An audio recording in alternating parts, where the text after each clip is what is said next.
감사합니다. 오늘 수일 3부 예배 오신 여러분들에게 하나님의 은혜가 함께 하시기를 예수님의 이름으로 축복합니다.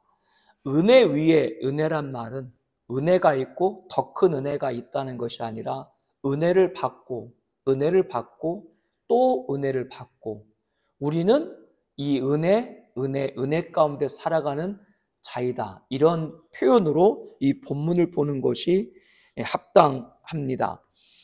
이 은혜 위에 은혜란 말씀, 우리들이 방금 말씀대로 은혜를 받고 은혜를 받는 것인데, 오늘 주일 2부 예배 나눴던 말씀 가운데 10,000달란트와 100데나리온 빚지고 탕감받고 탕감받은 자가 또 용서하지 아니하는, 동료를 용서하지 않은 그런 말씀 우리들이 함께 연결해서 배웠지 않습니까?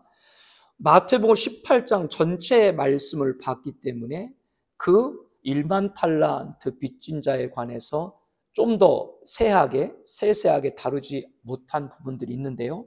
먼저 말씀을 드리면 10,000달란트가 가치가 어느 정도인가?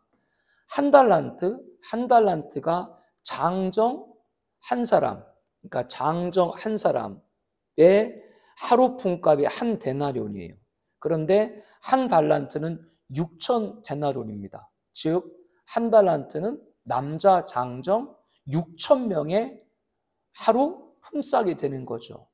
당시에 금으로 환산하면 34kg이에요.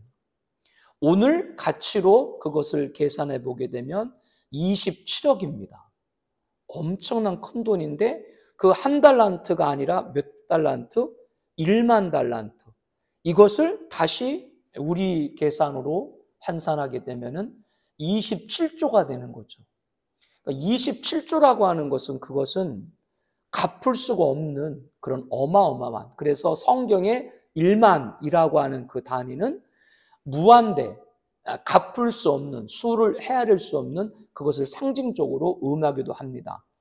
그래서 이 10,000달란트 빚진 자가 갚을 수 없게 되자 탕감받았다. 우리가 그렇게 아침 주일 2부 예배 시간에 짧게 말씀을 나눴습니다만은, 원래 그 본문의 말씀을 보게 되면 이 주인이 갚지 못하자 뭐라고 말했냐면, 너의 몸, 그러니까 그 27조를 빚진 그 사람, 그뿐 아니라 그의 아내, 그의 자녀들 다 종으로, 소유니까 종이죠. 종살이에서 그거 다 팔아가지고 갚고, 그 외에 갖고 있는 전답이 됐던 뭐가 됐든 다 팔아라, 그 얘기입니다. 구약성경 아침에도 인용했습니다마는 이 유대인들 사회에서는 같은 유대인들, 동족들은 종이 안 돼요. 종이 될 수가 없어요. 하나님이 그렇게 정하셨어요. 그리고 같은 유대인들 한 백성한테는 돈을 빌려주더라도 세상처럼 채권자 행세를 하지 못하게 하셨어요.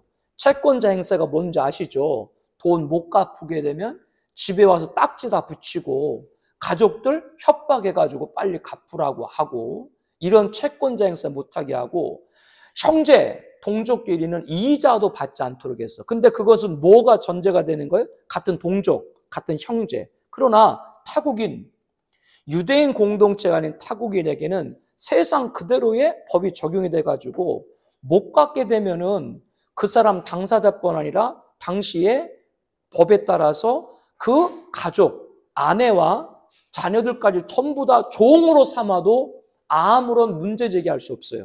그러니까 이 10,000달란트 탕감받은 사람은 돈만 탕감받았다는 것이 아니라, 첫 번째는 어떤 거예요? 이 사람이 타국인인데, 타국이니까 원래 그렇게 받으려고 주인이 했었죠. 타국인인데 같은 동족, 형제로 여김을 받은 것이고, 은혜를 받은 것이고, 두 번째는 또 어떤 은혜를 받은 거예요? 자기는 물론이고 자기 아내와 자녀까지도 종으로 돼야 되는 것인데 그것까지도 용서받은 것이고 은혜를 또 받은 것이고, 그리고 궁극적으로 27조라고 하는 어마어마한 돈을 다 은혜를 받은 것이죠. 그래서 이 27조 탕감받은 사람은 정말 은혜를 받고 은혜를 받은 거예요. 만약 그렇지 않으면 자기는 물론이고 자기 아내와 자녀까지 다 종이 되어야 되고, 일생 동안에 27조를 어떻게 갖겠어요? 일론 머스크 얘기했습니다만 그 사람이 우리 하나로 자기 자산만 500조인데, 아니 뭐 일론 머스크가 아닌 한은 그 27조를 어떻게 갖겠어요? 평생 못 갚다. 바꿔 말하면 평생 자기 잘못 때문에 아내와 자녀들이 다 종살이해야 돼. 그것도 은혜를 받은 것이고, 그리고 자기가 타국인이에요.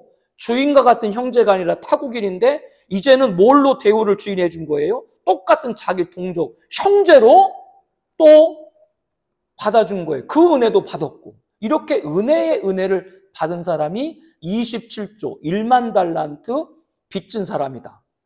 그런데 이 사람이 돌아가서 어떻게 했다 그랬어요? 100다네론, 우리 돈으로 한 사람은 약 1천만 원 정도. 그 돈을 갚지 못한 동료란 얘기는 친구란 얘기인데, 친구한테 1,000만 원을 빌려줬는데 이 친구가 갚질 못했어.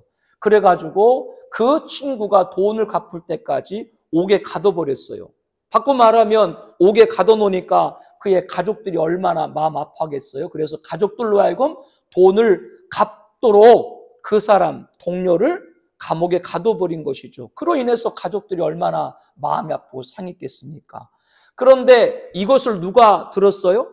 27조 탕감해준 주인이 들은 거죠. 그래가지고 그 탕감받은 자를 불러서, 나는 너를 불쌍히 여겨가지고 27조나 되는 돈을 다 내가 탕감해 줬는데, 너는 네 동료, 네 친구가 그렇게 손발이 닳도록 사정하는데 너는 용서하지 않고 그깟 1,000만 원 갚지 못했다고 해가지고 옥에 가뒀느냐. 그러면서 이 탕감해준 주인이 뭐라 그래요? 너는 평생 동안 옥에, 27조를 못 갚는 거죠. 평생 동안 옥에 갇힐 것이다. 그러면서 예수님께서 그 비유를 말씀하시면서 하신 말씀이 뭐예요? 이와 같이 각각 마음으로부터 형제를 용서하지 아니하면 나의 하늘 아버지께서도 너에게 이와 같이 하리라. 이 말씀은 오늘 은혜 위에 은혜란 말씀을 비교해 보게 되면, 저와 여러분들은 다 27조 빚진 사람입니다. 무슨 의미인 줄 알죠? 저와 여러분은 용서받을 수 없는 죄인인데 하나님의 은혜로 용서받은 줄로 믿습니다. 그러니까 우리는 다 27조 빚진 사람인 거예요. 그렇다면 우리는 용서하지 못할 사람이 없는 것이죠. 특별히 동료라고 앞에 말한 작은 자. 이것은 바꿔 말하면 저와 여러분들이 은혜를 받은 사람이기 때문에 우리 또한 다른 사람에게 은혜로 베풀어야 될 줄로 압니다. 그런데 쉽지 않죠. 아까도 성경 공부할 때 내가 듣고 싶어서 들은 것이 아니라 여기 성도님들이 성경 공부할 때 앞에 있으니까 들리더라고요.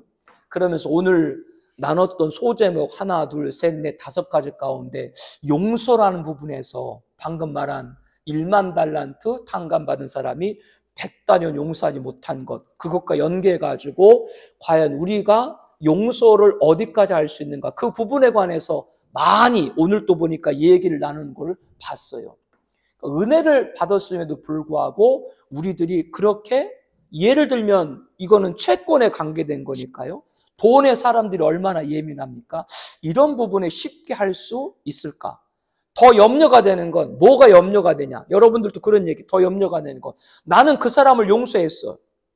가질 거 1,000만 원 내가 잃어버렸다 생각 용서했어. 그런데 만약에 그 사람이 나한테 한번 용서를 받고 다 탕감받고 나서 다른 사람한테 돈 빌리고 또 그런 행동을 반복적으로 할까봐, 이것이 상습범이 될까봐 이것 또한 염려가 된다. 그것도 하나님 앞에 맡겨요. 여러분은 여러분한테 관계된 거에서 베풀 만큼 베풀어요. 그리고 여기서 핵심이 뭐라 그랬어요? 형제예요. 형제라는 얘기는 오늘 우리로 말하면 뭐예요? 교회 아니에요. 그래서 교회 공동체 안에는 뭐예요? 이자도 받지 말라. 구약 성경의 말씀을 적용을 하게 되면 가끔 보면은 교회 안에서도 사람들이 조직의 모임이니까 서로 큰 액수든 작은 액수든 물질이 이렇게 교인들 사이에 돌 때가 있어요. 그런데 우리가 흔히 달러빚이라고 해요. 달러빚. 그거는 100만 원을 쓰면 100만 원 받는 즉시 한 달이 되면 200만 원이 되고 1년이 되면 1000만 원이 돼요. 그 갚아야 되는 게 그렇게 막 배가 늘어. 그런 식으로 해가지고 성도님들한테 조금 속된 표현하면 돈놀이를 하는 것이죠. 그런 일들도 있었습니다. 그래서 우리 교회 말고요. 그런 것도 보았습니다. 그래서 그로 인해 가지고 같은 성도가 그럴 수 있는가라고 하면서 큰 그런 그 원망 뭐 그런 부분들 얘기한 적이 있었는데, 그러면 아예 자기가 몰래 꾸지 않으면 되지. 자기가 꾸지 않으면 되지. 그런데 꾸는 입장에서도 꿀 수밖에 없으니까 꿨겠지. 중요한 건 우리들의 자세다. 우리들은 은혜를 받은 사람이다. 우리가 다 몇 조 빚진 사람이라고요? 27조 다 빚졌다. 이거는 갚을 수 없는 빚이라는 걸 상징적으로 말하는 것이다. 1만 달란트는. 그런데 하나님 은혜로 다 우리 죄가 용서받았다. 그러므로 우리들은 이 은혜 용서치 못할 사람이 없다. 이 말씀을 오늘 주일 3부 예배에서도 여러분들이 잘 이 부분들을 담고 여러분들 삶 가운데 적용할 수 있기를 바랍니다. 은혜 위에 은혜. 그러니까 우리가 받은 은혜는 계산할 수 없어요. 그런데 좀 이런 건 있어요. 우리 어릴 때 그런 속담 지금도 쓰나요? 곡간에서 인신 난다. 우리 어릴 때는 다 농사를 졌으니까 광이 있어요. 집마다. 광이 되면은 1년에 농사를 짓고 나면 콩을 수확하면 콩 타작에서 광 한쪽에는 콩을 싸놓고 한쪽에는 꾀를 싸놓고 한쪽에는 가을 되면 쌀을 싸놓고 이렇게 광에 보면 곡물들이 가득해. 그러면 친척이 오던 동네 사람이어도 놀러 와. 그러면 그 당시는 현금이 많이 돌 때가 아니니까 광에 가서 오면 손님 있으면 콩도 퍼서 주고, 또 예전에 시골에 겨울이 되면 농사를 그때는 안 짓기 때문에 집에서 엿도 만들고, 지금같이 설 이럴 때 음식을 사고 그런 게 아니라 집에서 직접 전도 무치고 엿도 맞추고 엿도 만들어가지고, 우리 그 과즙이라고 있죠. 과즙 같은 것도 다 집에서 일일이 엿 발라가지고 위에다가 그 밥풀 튀긴 거 뭐라 그래요? 뻥튀기 뭐라 그래? 그것도 다 직접 붙이고 이랬어요. 그런 거 전부 다 광에 갖다 놓는 것이지, 오면은 해주고. 그러니까 곡간에서 인심 난다는 건 차면은 자기도 이렇게 인심이 나. 바꿔 말하면 물질의 여유가 있으면 내가 남한테 빌려준 데 썼다, 잃어버렸다 생각을 하고 안 받을 수도 있어요. 그런데 자기도 어려워, 자기도 힘든 가운데 힘들다고 해서 도와주고 섬겨줬는데 그거를 다 하지 못할 때 좀 속상한 게 있어요. 그때 우리는 뭐를 생각하자? 은혜 위에 은혜를 생각하자 라고 하는 것이죠. 저는 공금이 아니고 개인적인 제 돈 같은 경우가 되면은 뭐 달라 그러면 드리고, 그거를 뭐 받을 생각도 아예 해보지도 않고 무슨 뭐 연락도 해보지도 않고 그랬습니다만은, 그거는 저의 입장이고 여러분들이 다 그럴 수는 없죠. 근데 은혜로 달려가는 여러분 되길 바랍니다. 그렇게 성장하는 여러분 되길 바라라는 거예요. 근데 중요한 말씀 있죠. 하나님께서 우리한테 그렇게 돈 빌려주고 이자도 받지 말고 남한테 채권자 행사도 하지 않고 우리가 그렇게 할 때, 이거는 세상 말로 하게 되면은 호구잖아요. 자기는 뭐 호구인가 그냥 돈 꿔주고. 그런데 중요한 건 채권자 노릇도 하지 말고 이자도 받지 말 때 하나님께서 뭐라고 말씀했어요? 신명기 23장 30절에 뭐라 그랬어요? 그리하면 내 하나님 여호와께서 내가 들어가 차지할 땅에서 내 손으로 하는 범사에 복을 주리. 아멘. 하나님 주신 복을 받길 바랍니다.